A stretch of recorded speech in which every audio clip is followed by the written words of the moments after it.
mikono juu, mikono juu, mikono juu. Leo ni leo. Azimio na umoja. Inawezekana. Inawezekana. Leo ni leo. Leo ni leo. Inawezekana. Leo ni leo.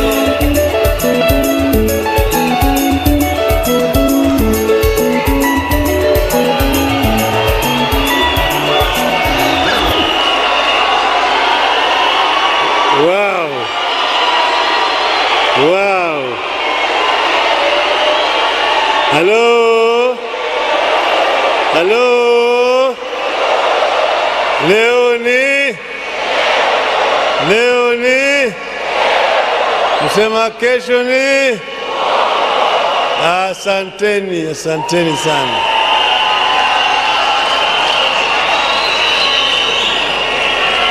Wow. Hello. Asanteni sana. I am lost for words. I am so delighted to see so many faces, some of them familiar, but others are truly Kenyan, who have assembled here this evening. This day will go down in history as one of the most memorable days of our times. I want to begin by bringing to you greetings from the chairman of Azimio Council, Honorable Uhuru Muigai Kenyatta.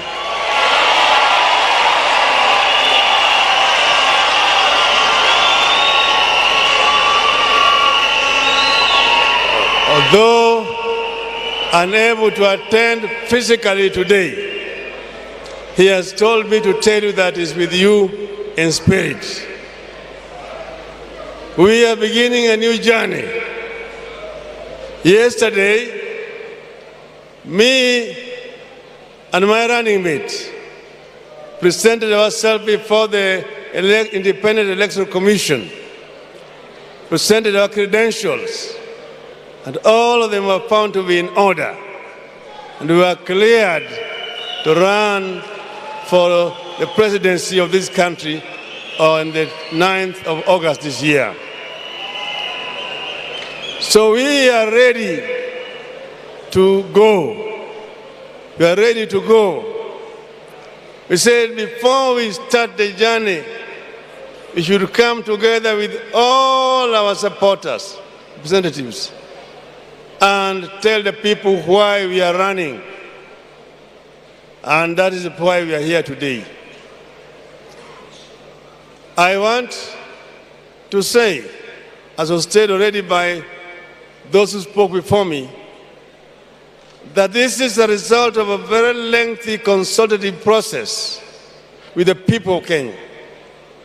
We said we don't just want to come and invent things, but we want to be able to represent the views of the people of Kenya.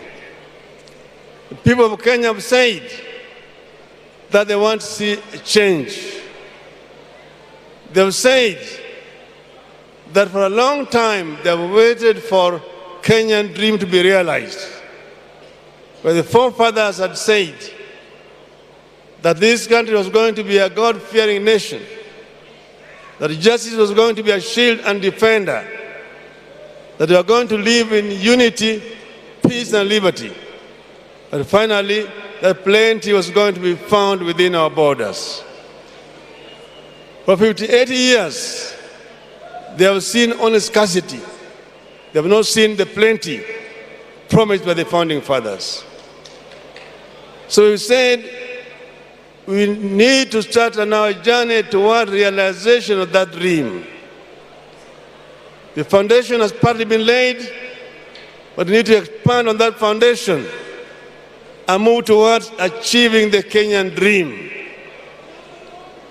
by dealing a devastating blow to the three major enemies of our people: ignorance, poverty, and disease. Those are the three major enemies of our people.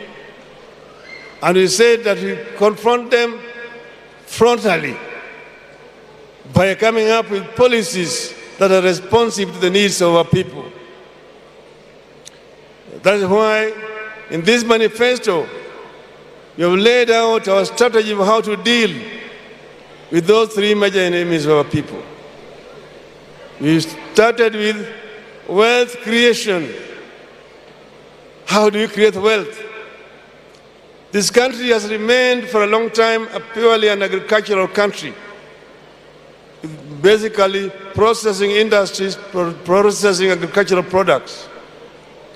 You said now we want to go to proper industrialization. This country is very strategically situated on the eastern coast of Africa, on Indian Ocean seabed. It is therefore right to say that it can become a manufacturing hub for the region, Eastern Africa and Central Africa.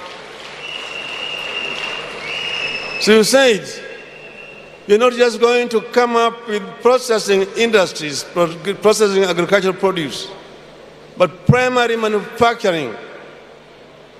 Instead of importing steel, which we need in great amounts, as we're sitting under this dome here, all the frames here are steel frames. All the high-rise buildings that we have here are all supported by steel.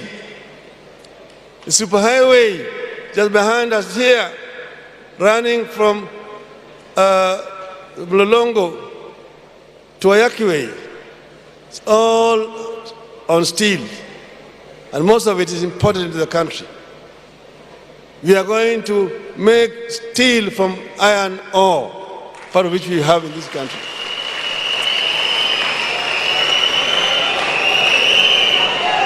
Africa is the richest continent on earth, on planet Earth, in terms of raw materials. Africa exports most of the raw materials to industrial west and east. They import copper ore from DRC and process it and bring back copper products, copper sheets, copper wires and cables for our own use in our continent. They import bauxite from Guinea and Mauritania and bring back aluminum products to Africa.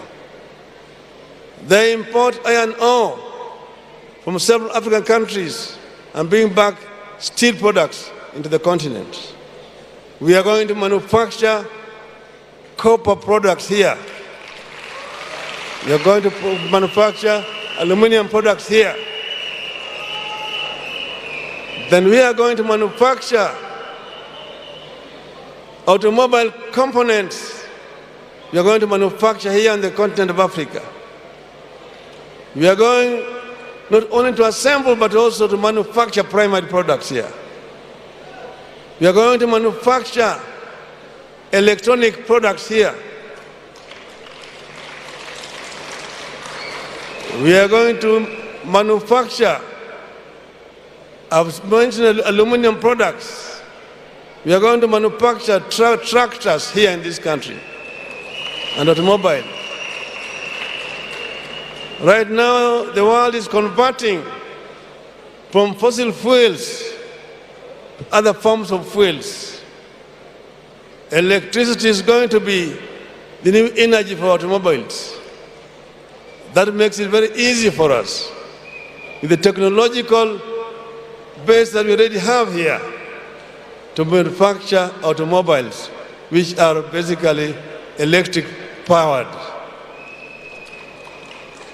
The new source of energy as the world moves away from the fossil fuels is going to be hydrogen. And hydrogen is available in large numbers in our country here. Rivers flowing into ocean carrying a lot of water. Hydrogen is just extraction of hydrogen from water and leaving oxygen, which is also usable. We will produce hydrogen here and use it to manufacture, to generate energy. Then we will be processing also other products in this country.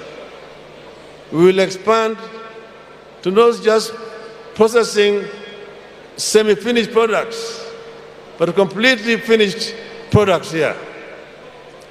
We will not be importing Nescafe. We will produce Nescafe here from coffee manufactured, produced in Kenya. So we have a lot of potential in this country. We are sitting on a market of nearly 400 million people in the hinterland of our country.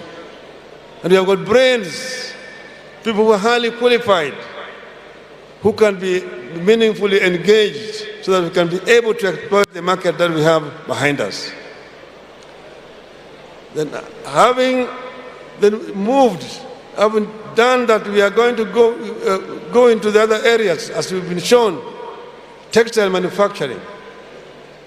And here there's going to be backward and forward integration. We will introduce cotton growing in large numbers in our country. So many other parts of our country which cotton is the only available cash crop. Our textile industry was killed through liberalization. When then they brought mitumba, it killed all our textile industries. Our people are only wearing clothes coming from outside the country. They have been worn by people who are dead. We are going to go to primary production so that our people who are importing mitumba can have good product to sell here. I'm saying that we are not moving anybody out of business. We will ensure that those who are importing mitumba get the first hand to market goods which are going to be manufactured here in this country. We will get the cotton, we'll gin it here, we'll spin it here, and we will make finished product here. And this will create again a very big source of employment for our youth in the country. We will also promote farming of other products like bigsa, products like cocoa. Cocoa can grow here. Coconut is growing on the Sese Island in Uganda. We'll introduce it here as a cash crop and use it to manufacture beverages here in this country. So, having exhausted manufacturing, we are going to also promote agricultural production. Agriculture will go hand in hand, as already been mentioned by our Minister for Agriculture, with manufacturing.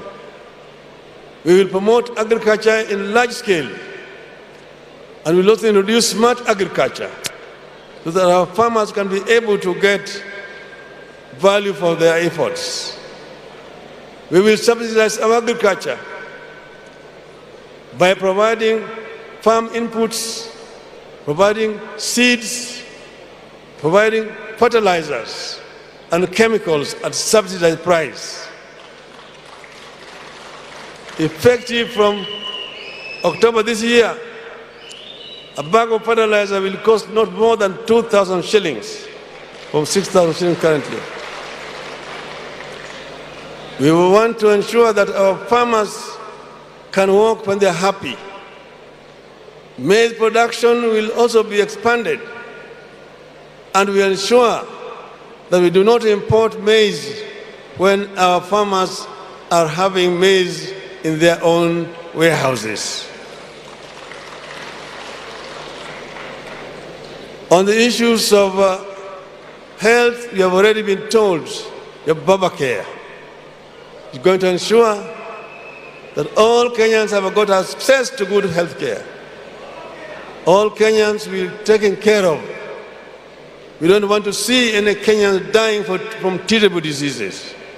We're going to promote research in our institutions here so that our people can be able to develop medicines that are made in Kenya rather than importing medicine from outside of our country.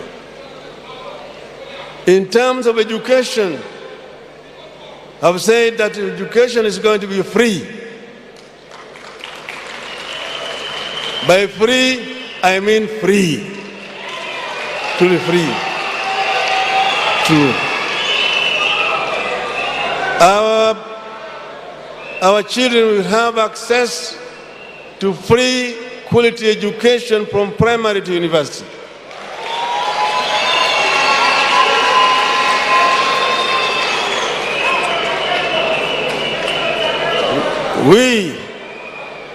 It is doable because we are going to restructure our economy.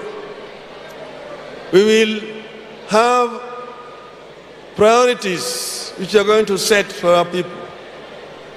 I've also mentioned that we are going to employ all the teachers who are trained and are actually staying idle at home immediately so that we can be able to improve quality of education in our schools. So we want the Kenyan to walk this journey with us. What we are trying to offer is not something that is impractical. It has been costed by our experts. We know exactly where the income is coming from, which is going to fund the program that we are going to release. So it is not utopia. It is something that has been worked on by very highly qualified Kenyans, and this is what we are offering. So generally, this manifesto is our contract with the people of Kenya. I want to now highlight our first 100 days in government. What will Azimio government do the first 100 days?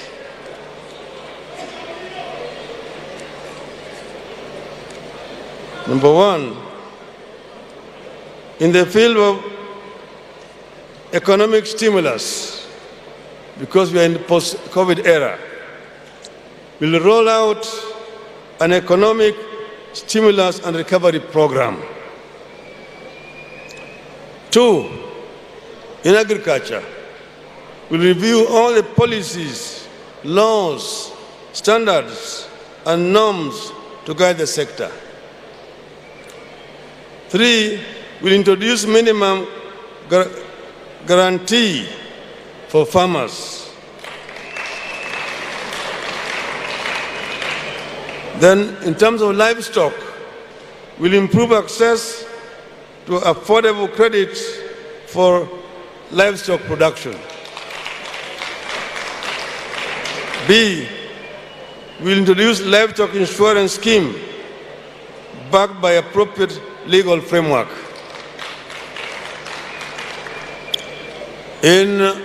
On the issue of environment, we'll propose life sentence as punishment for poaching, trafficking, and the possession of ivory. We introduce progressive investment in high-level surveillance in our national parks. For fisheries and blue economy, we review policies, standards, norms, regulations, and legislation to guide the sector. 6, manufacturing. We will waive regulatory and other licensing fees for new youth-led innovations. We will review immigration laws with regard to potential investors in manufacturing to attract foreign direct investment to the country. We will give incentives to Kenyans, including diaspora and foreigners, to invest in manufacturing. In energy, we will set a roadmap to reduction in cost of energy, roadmap to increase generation of energy, attracting investment in alternative and renewable energy.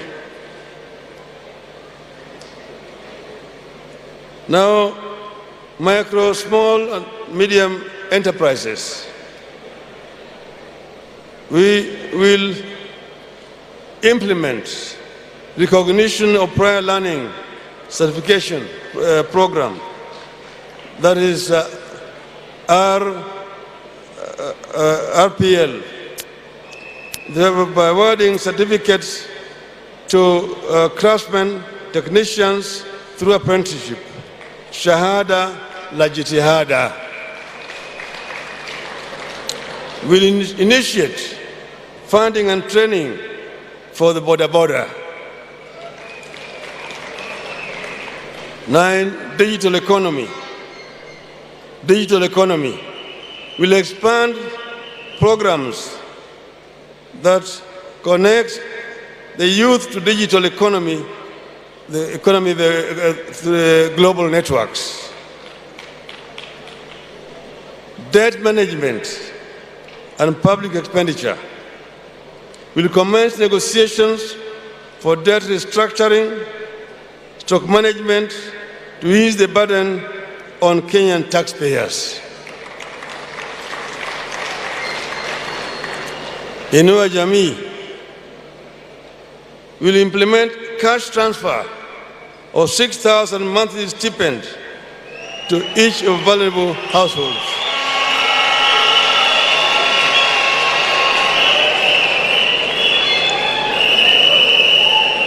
B, we will commence assistance to single mothers.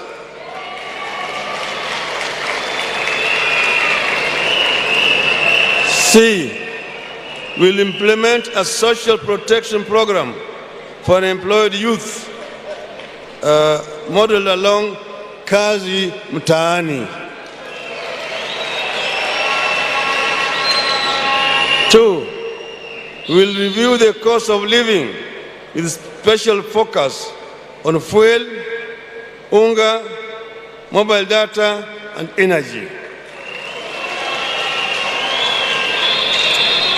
3, we'll initiate implementation of universal healthcare insurance, Babacare. 12, education.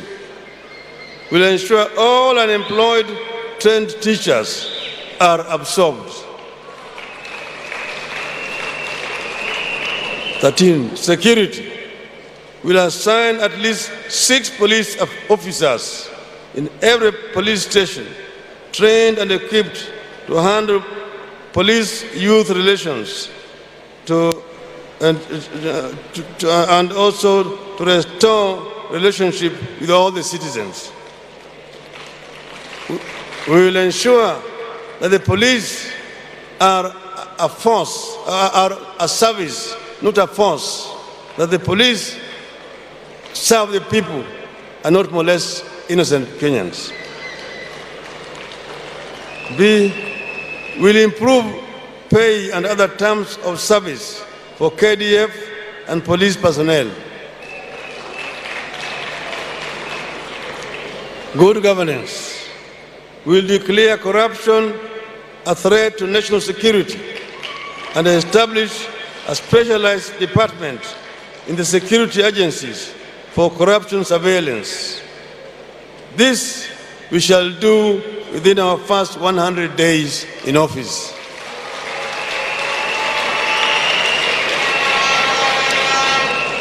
So in conclusion, I just want to say Azimio government want to face this dragon called corruption head-on, to ensure that we can be able to do our things in a clean and fair manner. Kenya has a great potential. Kenya is a great country, surrounded by neighbors with whom we want to work very closely. We are going to work towards the creation of East African Federation.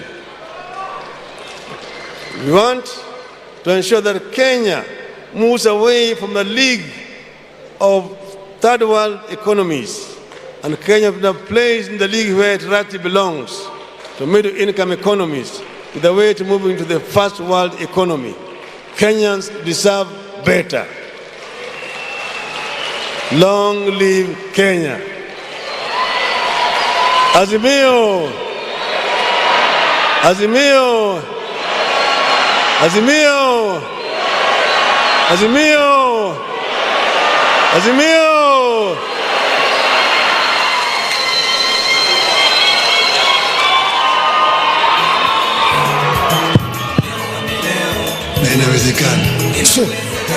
Well, let us all give His Excellency a round of applause and a standing ovation for that very impactful speech. Makofi mazuri tafadhali. Makofi mazuri tena.